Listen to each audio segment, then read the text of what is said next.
Yan, magandang umaga mga kapatid. Ngayon mga kapatid, makyat tayo dito sa bukid kasi update natin yung ating mga baka mga kapatid. Mahigit na isang taon na hindi na natin na-update. Hindi tayo man nakapag-video sa ating abaka. So ngayon, tingnan natin. So medyo harvest time ngayon mga kapatid. Kahit mura ang ating fiber, pero yung ating abaka kailangan talaga harvestin pagdating ng panahon ng kapatid. So mahigit na isang taon mga kapatid, hindi tayo nakapag-harvest. Tingnan natin kung anong nangyayari na, kung mayroong mga bunga. Dito pa tayo na nangalahati pa tayo.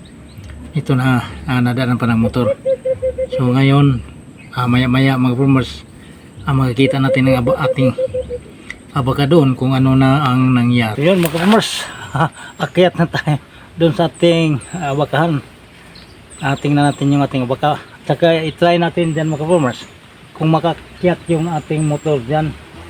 Medyo mataas-taas yung akyatin natin, pero may patwi naman na simento mga kapatid. Medyo madulas lang ngayon mga kapatid kasi maulan. Okay, try natin mga kapatid kung makakyat tayo doon sa taas.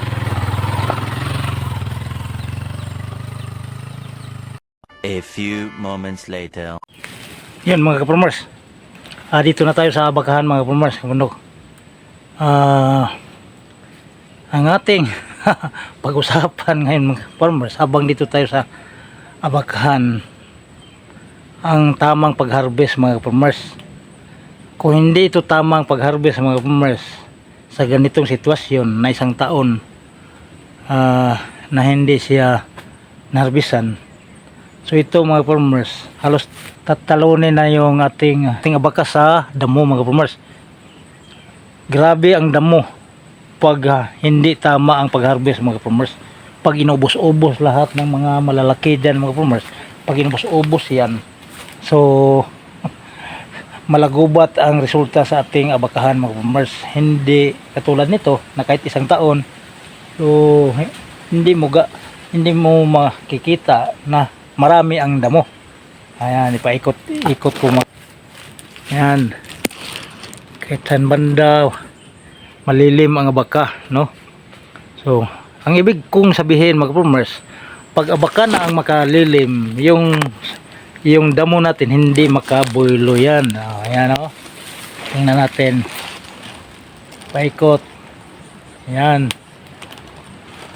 Oh, ngayon mga farmers, harvest time ito mga farmers. Siguro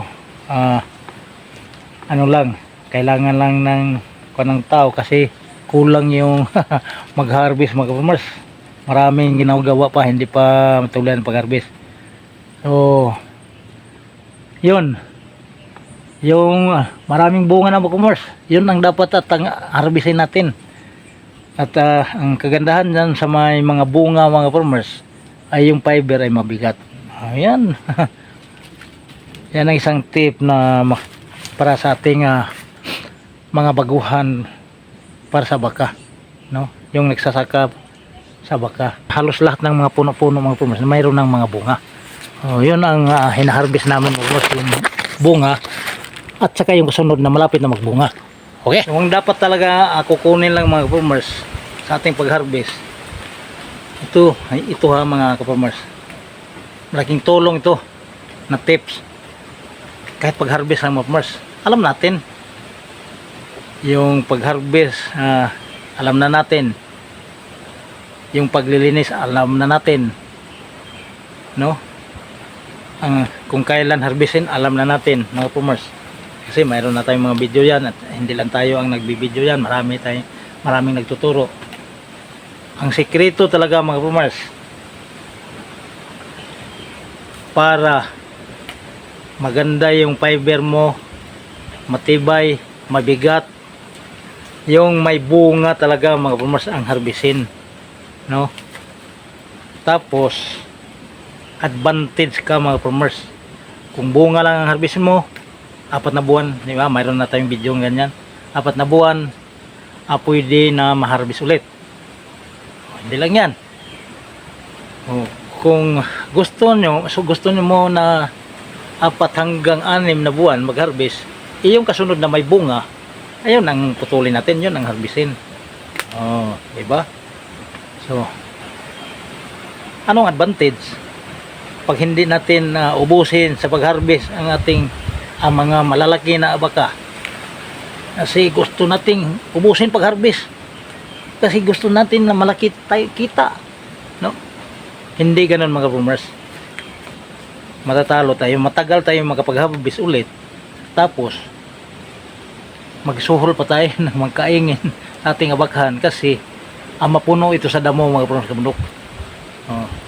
Kung saan man yung mga lugar na mahina tumubo yung damo, siguro pwede yung harvestin lahat na mas malakas tumubo yung ating tanim na abaka. So, katulad dito sa amin na medyo malakas yung damo tumutubo. So nakakuha din kami ng idea dito or techniques sa amin na bunga lang ang kunin mga farmers. Bunga lang ang ating harvestin. Kung gusto natin 6 na buwan, isunod yung wala pang bunga, yung malapit na magbunga, ayun ay isunod natin, no? Sa pag-harvest, sa pagputol. Okay? Oh, yan ang tama mga farmers. Yan ang tama na pag-harvest. Okay? So dito, ito harvest time na ito mga farmers kasi 1 year na ito. Itong mula nung hinarbisan ito mga farmers. So maraming bunga na farmers. Oh. Dami ng bunga. Lahat yan, harvestin yan.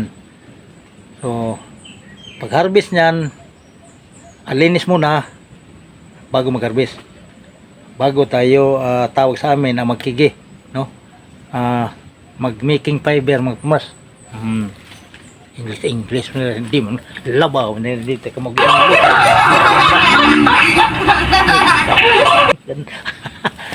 What? Siguro. Okay. Yan mga farmers sa bundok. So